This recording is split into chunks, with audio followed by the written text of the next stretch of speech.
La plupart des gens croient qu'il n'existe qu'une seule version du livre de la Genèse, celle que l'on trouve dans la Bible telle que nous la connaissons aujourd'hui. Mais que diriez-vous si je vous disais que c'est faux?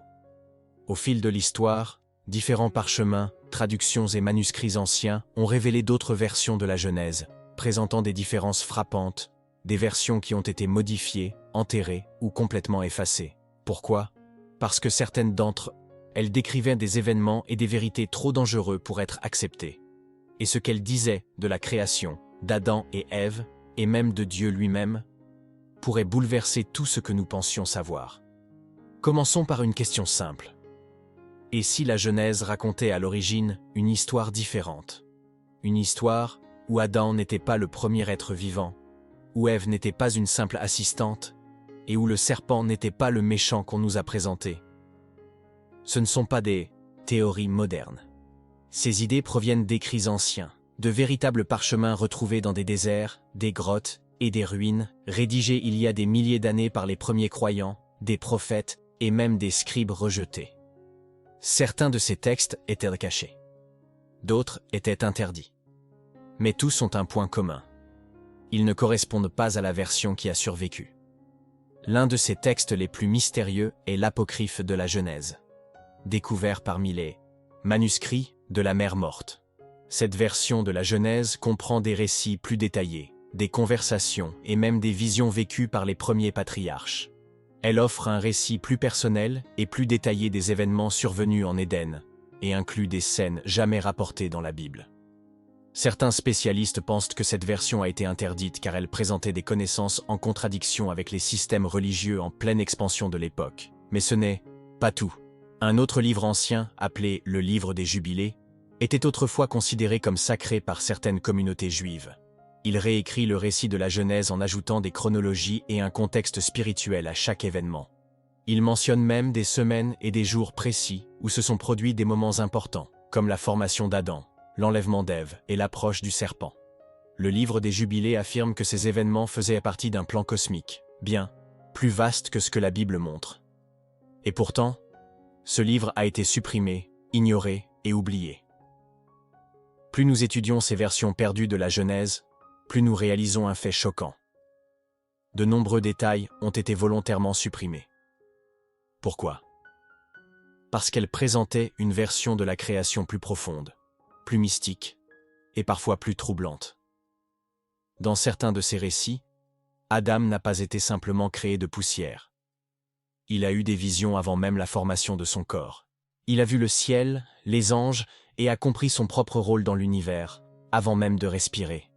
Mais une fois cette connaissance perçue comme dangereuse, elle a été effacée. On ne voulait pas d'une Genèse où l'homme aurait des souvenirs du ciel. De la même manière, le rôle d'Ève a été élargi, voire inversé, dans certains textes. Une version la décrit non pas comme celle qui a été trompée, mais comme la première à recevoir la sagesse divine. Dans les écrits gnostiques, par exemple, Ève est celle qui s'éveille, tandis qu'Adam demeure endormi dans l'ignorance. Cela déplace complètement la responsabilité et la compréhension de la chute.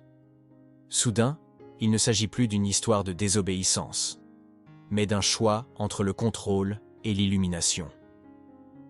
Pour les chefs religieux qui cherchaient à instaurer l'ordre, cette idée était trop dangereuse à conserver. Un autre texte qui change tout est le Targum, une ancienne traduction araméenne de la Bible hébraïque. Mais ce n'était pas seulement une traduction, c'était un commentaire. Et dans le Targum, de nombreux événements de la Genèse sont expliqués de manière qui les rendent beaucoup plus complexes. Par exemple, le serpent n'est pas simplement un serpent. C'est un être doté d'intelligence, de parole, et peut-être même d'une origine céleste. Il ne rampait sur le ventre qu'après la malédiction. Il aurait donc pu marcher, voire voler. Et Ève ne se contente pas de lui parler. Elle engage une conversation complète, comme on pourrait le faire avec un égal. Pourquoi tous ces détails ont-ils été supprimés de la Bible actuelle? Ce n'est pas un hasard. Lorsque les premières autorités religieuses ont commencé à façonner le canon, la liste officielle des textes sacrés, elles ont dû faire des choix. Quels récits inclure? Lesquels risquaient de semer la confusion ou de susciter la rébellion? Et surtout, quelles versions leur donnèrent le contrôle sur le récit des origines humaines? La réponse apparaît. Clairement, lorsque l'on constate que ces autres versions de la Genèse ont été écartées précisément parce qu'elles ne correspondaient pas au récit du péché, du châtiment et de l'obéissance. Imaginez ce qui se passerait si tout le monde savait que la Genèse comportait à l'origine plusieurs versions. Qu'Adam a peut-être reçu un savoir secret. Qu'Ève a peut-être été plus qu'une assistante, peut-être même une prophétesse. Que le serpent a peut-être fait partie du ciel. Ces idées menacent non seulement la doctrine, mais aussi la structure même du contrôle religieux.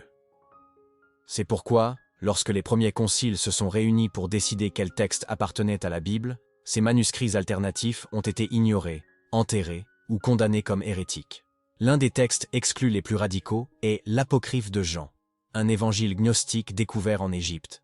Il raconte une version de la création où le vrai Dieu est pure lumière, et le créateur du monde matériel, celui qui a créé Adam, est un être inférieur et imparfait. Dans ce récit, Ève vient du monde spirituel, envoyée pour réveiller Adam de l'ignorance. Le serpent, au lieu d'être un trompeur, devient un guide vers la connaissance interdite. On comprend pourquoi un tel texte a été totalement interdit. Il bouleverse tout le récit. Mais même en dehors des écrits gnostiques, des textes mystiques juifs comme le Midrash laissent entendre qu'une croyance plus complexe était autrefois répandue. Certains rabbins enseignaient que Dieu avait créé et détruit plusieurs mondes avant celui-ci, et que la Genèse n'en rapporte que la version la plus récente. D'autres affirmaient qu'Adam avait eu connaissance de toute l'histoire de l'humanité avant la chute, et qu'il avait même vu les âmes des générations futures. Ces idées sont anciennes, et non des inventions modernes. Et pourtant, elles ont été supprimées. Pourquoi? Parce qu'elles rendaient l'histoire trop vaste, trop mystique, trop incontrôlable. Et puis, il y a la question de la femme de Caïn. Dans la Bible, Caïn est banni après avoir tué Abel, mais il trouve une épouse. D'où vient-elle? Le livre des Jubilés dit qu'il y avait d'autres humains hors d'Éden, des êtres qui n'ont jamais été décrits dans la Genèse. Certaines traditions affirment même qu'il y a eu deux lignées de création, l'une dans le jardin, l'autre à l'extérieur. Si c'est vrai, cela signifie qu'Adam et Ève n'étaient finalement pas les premiers humains. Et ce seul détail a le pouvoir de tout réécrire sur notre histoire des origines. Et cela nous amène à la question la plus troublante de toutes. La Genèse a-t-elle été modifiée pour dissimuler la vérité sur les origines de l'humanité? À mesure que de nouveaux textes anciens sont mis au jour, provenant de Qumran, d'Égypte, de bibliothèques juives disparues depuis longtemps, nous découvrons une tendance. Les versions qui proposaient un récit de la création mystique, autonomiste ou non linéaire, ont été effacées. Celles qui mettaient l'accent sur l'obéissance, le péché et le châtiment ont été préservées. Pourquoi? Parce qu'elles ont contribué à l'établissement de systèmes de contrôle.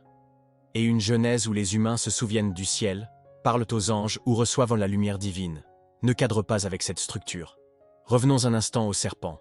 Dans la version que nous connaissons, le serpent est condamné à ramper après avoir trompé Ève. Mais dans des versions plus anciennes, comme dans le Targum et certains textes midrashiques, le serpent marchait droit, avait des ailes et parlait avec sagesse. Certains disent même qu'il s'agissait d'un ancien gardien du jardin, puni non seulement pour cet acte, mais aussi pour avoir tenté d'élever les humains à un état divin. Si cela est vrai, la chute de l'homme n'était pas due à une rébellion, mais à un franchissement d'une limite que le ciel ne voulait pas voir franchie. Ce n'est pas une histoire de péché, c'est une histoire de pouvoir. Et qu'en est-il des vêtements que Dieu a donnés à Adam et Ève? Dans la Bible, ils sont simplement décrits comme des vêtements de peau. Mais certaines sources anciennes, dont le mysticisme juif, affirment que ces vêtements n'étaient pas seulement de la peau animale, mais une enveloppe de lumière ou d'essence spirituelle perdue. D'autres affirment que la peau symbolisait la mortalité. Dès le moment où ils ont péché, leur corps est devenu chair, limité et fragile. Si cela est vrai, le récit de la Genèse ne parle pas d'être chassé d'un jardin, mais de tomber dans une dimension inférieure de l'existence. Même la chronologie est différente dans ces textes oubliés. Le livre des Jubilés, par exemple, donne des dates précises pour chaque événement. Il indique qu'Adam et Ève ne sont restés dans le jardin que peu de temps, et non des années ou des décennies. Il détaille le jour exact où le serpent est apparu, où le fruit a été mangé et où le premier enfant est né. Cette structure précise donne à la Genèse le ton d'un script préécrit et non d'une série d'événements spontanés. Mais les lecteurs modernes ne voient jamais cela, car ce livre a été qualifié de dangereux et supprimé. Maintenant, posez-vous la question suivante. Pourquoi un livre plus détaillé, plus structuré et plus perspicace serait-il interdit? Si le livre des Jubilés apportait simplement de la clarté, ne serait-il pas bien accueilli? Or, il ne l'était pas. Car il contenait également des idées qui remettaient en question le récit officiel, comme le rôle des anges dans l'histoire humaine, la présence d'autres êtres sur Terre, et même la prophétie d'un jugement futur écrite bien avant le déluge. Plus on lit ces textes, plus cela devient clair. Ils ont été supprimés non pas par manque de vérité, mais parce qu'ils en révélaient en trop. Certaines versions de la Genèse suggèrent également que le Jardin d'Éden n'était pas du tout sur Terre. Dans ces récits, l'Éden était un royaume céleste, suspendu entre le ciel et la terre, un espace divin qui n'avait jamais été destiné à la résidence humaine permanente. Cela change tout. Cela signifie que la chute ne se limitait pas à un bannissement d'un lieu, mais à une immersion dans l'existence matérielle. Cela concorde avec d'autres traditions anciennes, selon lesquelles Adam et Ève ont perdu leur corps spirituel et ont été revêtus de chair, prisonniers d'un royaume de temps, de mort et de séparation. Même la création d'Ève a des significations différentes selon les versions. Alors que Genèse 2 affirme qu'elle a été créée à partir d'une côte d'Adam, d'autres écrits affirment qu'elle a été formée à partir d'une essence différente, ou qu'elle a été créée en même temps qu'Adam, comme le suggère Genèse 1. Certaines versions suggèrent même qu'Adam avait autrefois une autre compagne avant Ève, une première femme qui s'est rebellée et a disparu. Ces contradictions ne sont pas le fruit du hasard. Elles reflètent la lutte entre différentes idées théologiques et une seule version a survécu. Alors, que signifie tout cela? Cela signifie que la Genèse n'a pas été écrite une seule fois et préservée intacte. Elle a été copiée, traduite, discutée, débattue et filtrée. Ce que nous possédons aujourd'hui est une version soigneusement sélectionnée, choisie par des chefs religieux, des scribes et des conciles au fil des siècles.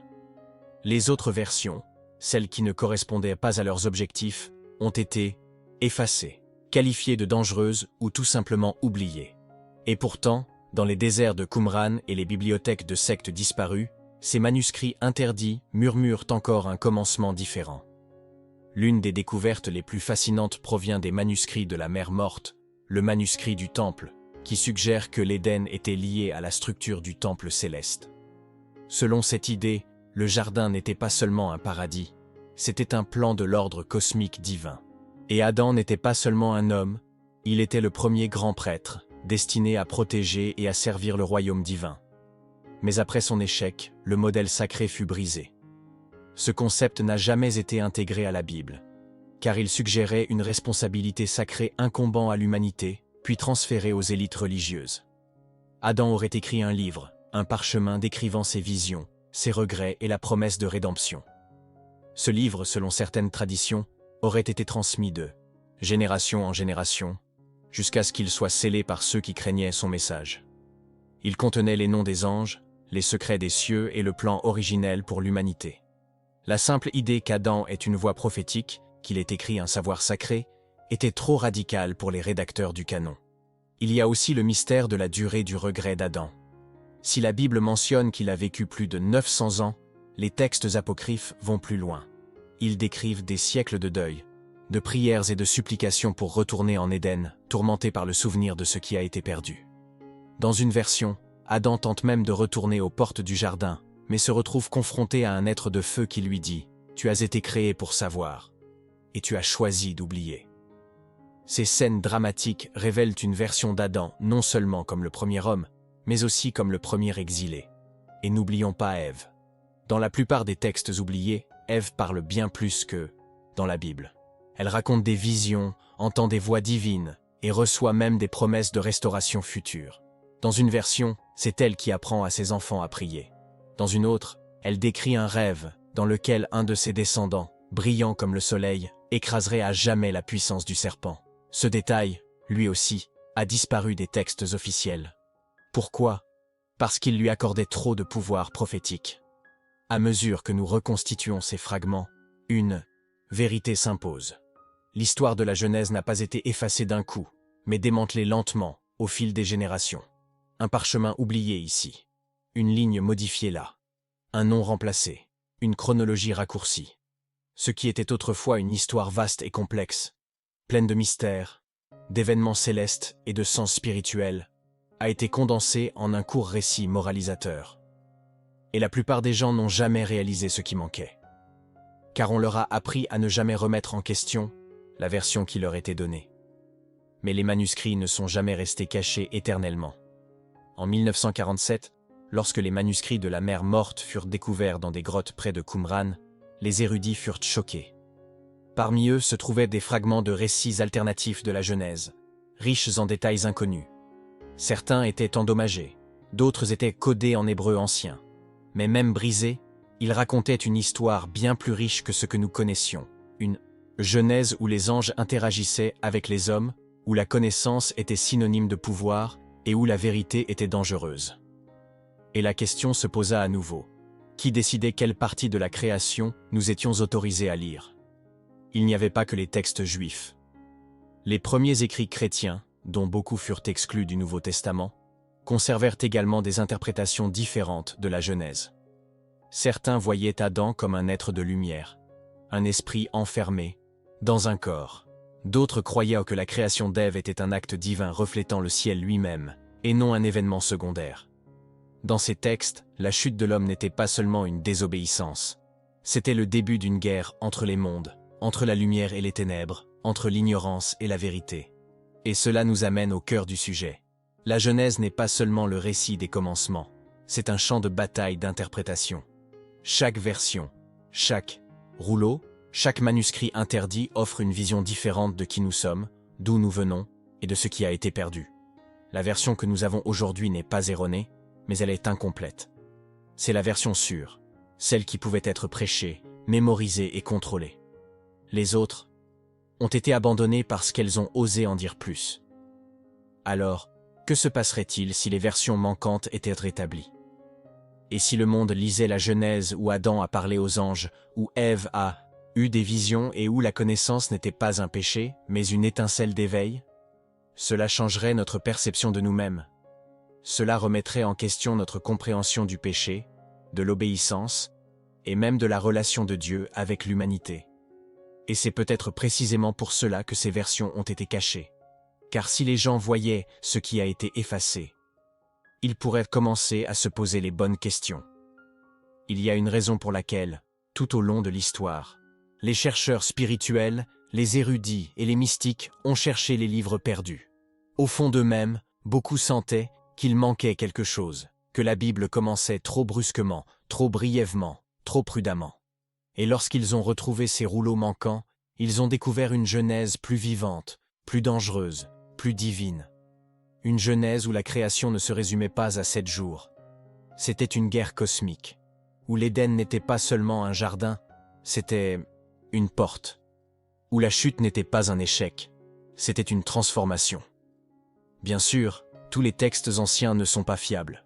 Certains étaient des mythes, d'autres des déformations, d'autres encore rédigés avec des intentions malveillantes. Mais lorsque de nombreuses sources différentes, provenant de régions, d'époques et de traditions diverses, pointent toutes vers une histoire plus vaste sous-jacente à la Genèse, il convient d'y prêter attention, car l'histoire ne se contente pas d'effacer ce qui est faux. Elle efface aussi ce qui est gênant. Et dans ce cas précis, les autres versions de la Genèse étaient gênantes pour ceux qui recherchaient le contrôle plus que la vérité. Nous n'avons pas besoin de rejeter la Genèse que nous possédons. Mais nous devrions cesser de croire qu'elle résume tout. La vérité est complexe. Et quelque part sous la surface, sous les modifications, les noms manquants, les pages brûlées et les parchemins interdits, se cache une Genèse plus profonde. Une Genèse qui nous révèle une humanité bien plus puissante, bien plus connectée au divin et bien plus dangereuse à oublier. Et si les paroles du serpent n'étaient pas entièrement fausses, tu ne mourras pas, tu deviendras comme Dieu. Dans la version que nous connaissons, cela est considéré comme un mensonge. Mais dans le même chapitre, Dieu dit « Voici, l'homme est devenu comme l'un de nous, connaissant le bien et le mal. » Le serpent a-t-il été puni pour avoir menti ou pour avoir dit la vérité trop tôt? C'est le genre de tension que l'on retrouve dans les versions effacées de la Genèse, où le récit n'est pas tranché, mais rempli de vérités dérangeantes qui brouillent les frontières entre rébellion et révélation. La même tension existe dans la manière dont Dieu réagit. Dans de nombreux parchemins oubliés, Dieu ne se contente pas de punir, il pleure. Il pleure la pureté perdue, la connaissance emportée trop tôt. Certains textes suggèrent même que des anges se disputèrent le sort de l'humanité, et que tous n'étaient pas d'accord avec le jugement. Ces détails ajoutent émotion, conflit et profondeur, mais ils ont été supprimés. Peut-être parce qu'ils montrent un Dieu qui n'est pas seulement un juge, mais un père au cœur brisé. Et cette version ne servait pas les intérêts du pouvoir. Ces textes perdus évoquent également une seconde chance, un retour au commencement. Ils mentionnent un dernier parchemin, scellé, qui serait ouvert à la fin des temps. Un parchemin contenant la vérité originelle, sans filtre ni altération. Certains récits racontent qu'Adam l'a eu en vision. D'autres disent qu'Enoch a reçu l'ordre de le garder. Tous s'accordent sur ce point. La véritable Genèse n'a pas encore été pleinement révélée. Et c'est pourquoi c'est important. Car il ne s'agit pas seulement de vieux manuscrits, mais d'une guerre pour la mémoire. Une guerre spirituelle entre ce qui a été préservé et ce qui a été effacé. Entre l'histoire que nous avons eu le droit de connaître et celle qu'ils ont tenté d'enterrer. Et chaque parchemin qu'ils ont tenté de détruire nous rapproche un peu plus de la vérité dont ils craignaient que nous nous souvenions. Et si vous n'étiez jamais censé oublier? Et si le véritable danger n'était ni le serpent, ni le fruit, ni même la chute, mais l'oubli? Dès l'instant où nous avons cessé de nous demander ce qui avait été supprimé, nous avons accepté une version de la Genèse plus sûre, plus concise et plus facile à contrôler. Mais une fois qu'on voit qu'il y avait d'autres parchemins, d'autres voies, d'autres versions, on ne peut plus les ignorer. Et au fond, quelque chose s'éveille. Une soif de savoir ce qui était écrit avant d'être réduit au silence. Il ne s'agit pas de rejeter la Genèse que nous avons, mais de réaliser qu'elle n'est qu'une couche d'un fondement bien plus profond.